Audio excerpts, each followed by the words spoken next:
Chapter 10. He found himself in the neighbourhood of the asteroids 325, 326, 327, 328, 329 and 330.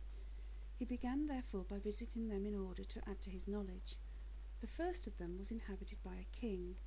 Clad in royal purple and ermine, he was seated upon a throne which was at the same time both simple and majestic. "Ah, here is a subject," exclaimed the king when he saw the little prince coming. And the little prince asked himself, how could he recognise me when he has never seen me before? He did not know how the world is simplified for kings. To them all men are subjects. "Approach, so I may see you better," said the king, who felt consumingly proud of being a king over somebody at last. The little prince looked everywhere to find a place to sit down, but the entire planet was crammed and obstructed by the king's magnificent ermine robe. So he remained standing upright, and since he was tired, he yawned. "It is contrary to etiquette to yawn in the presence of a king," the monarch said to him. "I forbid you to do so."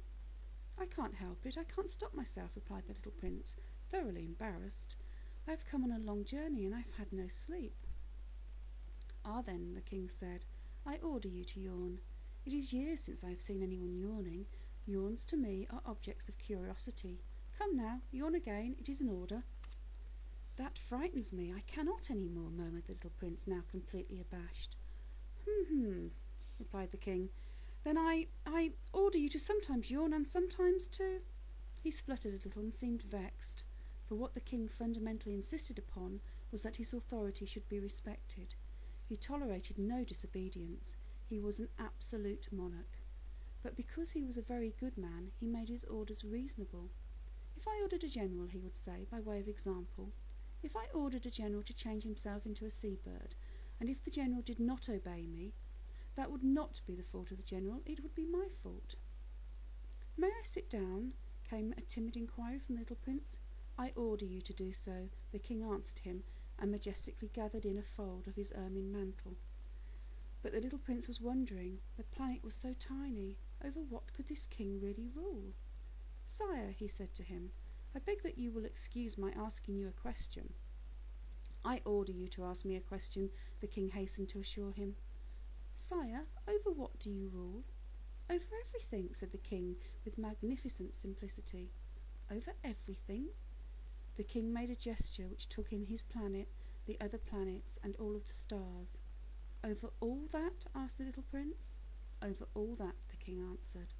For his rule was not only absolute, it was also universal. "And the stars obey you?" "Certainly they do," the king said. "They obey instantly. I do not permit insubordination." Such power was a thing that the little prince could marvel at.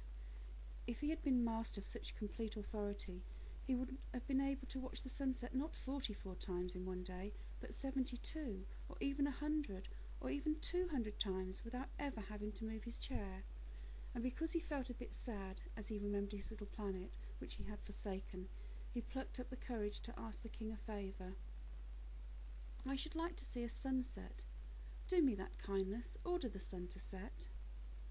"If I ordered a general to fly from one flower to another like a butterfly, or to write a tragic drama, or to change himself into a seabird, and if the general did not carry out the order which he had been received, which one of us would be in the wrong?" the king demanded, "the general or myself?" "You," said the prince firmly. "Exactly. One must require from each one the duty which each one can perform," the king went on. "Accepted authority rests first of all on reason. If you ordered your people to go and throw themselves into the sea, they would rise up in revolution. I have the right to require obedience because my orders are reasonable." "Then my sunset?" the little prince reminded him, for he never forgot a question once he had asked it. "You shall have your sunset, I shall command it, but according to the science of my government, I shall wait until conditions are favourable."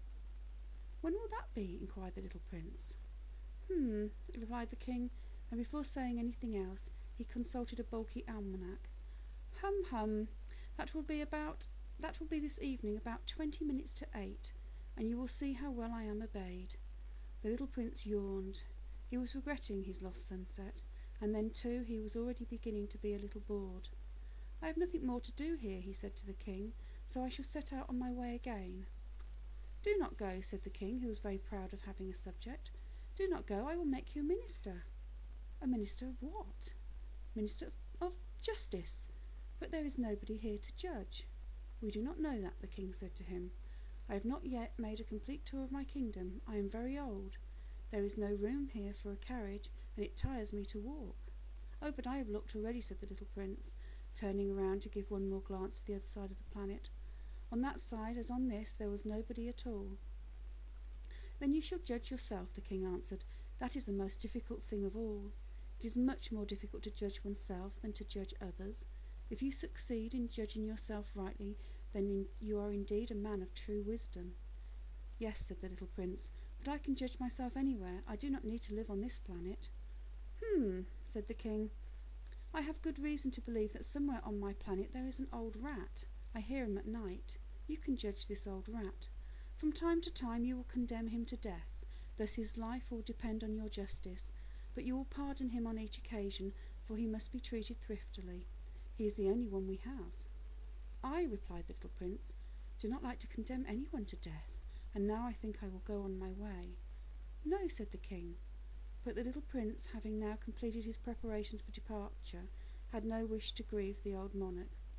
"If your majesty wishes to be promptly obeyed," he said, "he should be able to give me a reasonable order. He should be able, for example, to order me to be gone by the end of 1 minute. It seems to me that conditions are favourable." As the king made no answer, the little prince hesitated a moment. Then with a sigh he took his leave. "I'll make you my ambassador," the king called out hastily. He had a magnificent air of authority. "The grown-ups are very strange," the little prince said to himself as he continued on his journey.